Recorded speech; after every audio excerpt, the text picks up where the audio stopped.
This week, this coming Shabbat, we're going to read the portion of vayeshev, telling us the story of Yaakov has finally come back to his homeland with his family in safety, and he expects Bikesh Yaakov Lashevet B'Shalva. After all his trials and tribulations, he thinks, now I've come to the Menucha, I've come to live a comfortable, unexcited, uneventful life. It wasn't to be, as you know, and we all know. We know that in this week's Sedra, he has the sibling rivalry between the brothers and Yosef.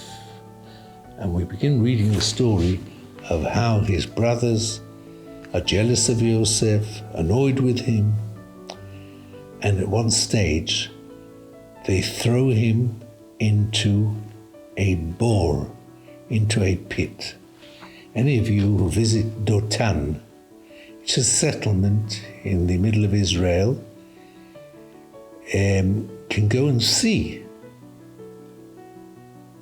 the pit, which traditionally is believed to be the pit where Yosef was thrown into.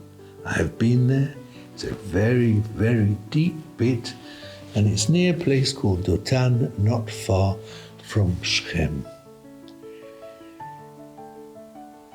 That's the beginning of the story, and you know the story is going to continue on, and this tremendous, tremendous change in Yosef from being sold by those who take him out of the pit to becoming the regent or the vice-regent of Egypt and saving his people and saving the Pharaoh's people, etc.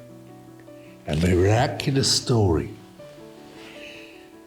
There's another miracle we remember in this week's, during the coming week, Parshat vayeshev. We're going to read about Hanukkah. Is there a connection between the two stories, Hanukkah and the story of Yosef? Interestingly enough, there's not much taught by the rabbis about Hanukkah. In the Talmud, there's 2 or 3 pages, folios, which tell us, which begin with the question, "My Hanukkah, what is Hanukkah?" Now, every child in Israel knows what Hanukkah is, but the rabbis ask, what is Hanukkah? My Hanukkah.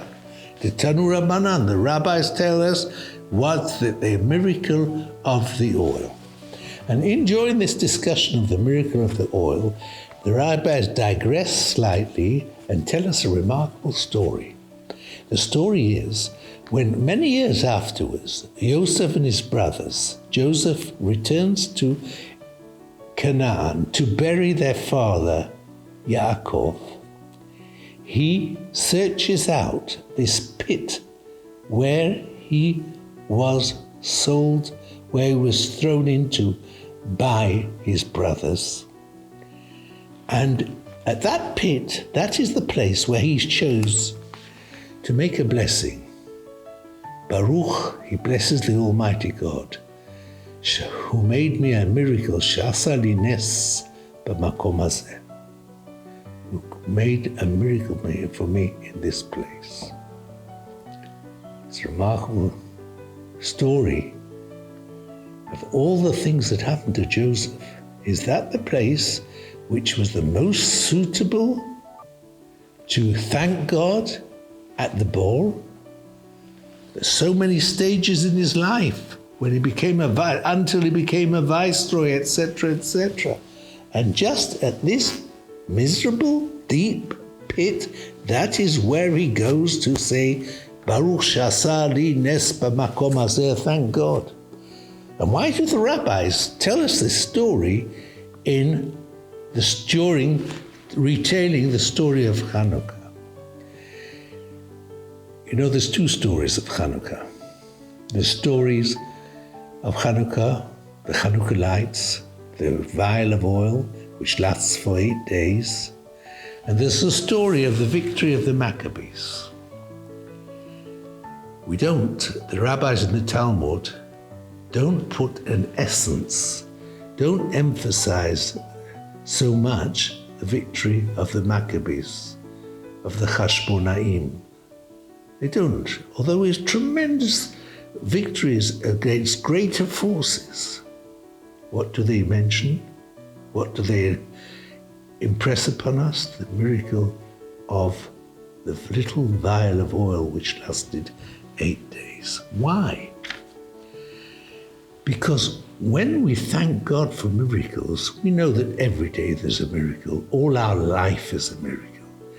But when we thank God for a miracle, we thank God for a miracle which is lo kederech hateva, which isn't a natural thing. Life is natural. Birth, death, life, everything's natural. Here, the fact that a vial of oil lasted 8 days was a supernatural. The same story is with Joseph, and this is the connection to Hanukkah. It was tremendous. Nobody could dream in the wildest dreams that Joseph would become the viceroy of Egypt. But that was all happened in a natural way. The supernatural of his story was when he was thrown into that empty pit, but not completely empty. It was full of nachash, scorpions and snakes. And notwithstanding that he was thrown into this pit with scorpions and snakes, he survived. They didn't touch him. And he was able to pull out and he lived. That was a supernatural act of God. And for that, he thanked God at that place. That's the connection between Hanukkah and Joseph. On Hanukkah, we say, Sha'asa Nesim Lavotenu. Yosef, who created miracles for our forefathers, Joseph says, you created a miracle for me. So let us remember not to take everything for granted. Life should never be taken for granted. Every day we say in our prayers, that every day that we get up and we live is a miracle. But when something extraordinary happens, we have to have an extraordinary thank of God. We make a special blessing. Asa li nes b'makom hazeh. And that way we show our great appreciation to God and appreciate all the blessings and the extra special blessings that we all have. May we all be blessed with a natural life and, if necessary, with supernatural blessings. Shabbat Shalom. Moment of Wisdom, sub-brief and life-changing moments. Join us. Subscribe to Moment of Wisdom channels on YouTube, Telegram, Facebook, Instagram, and WhatsApp.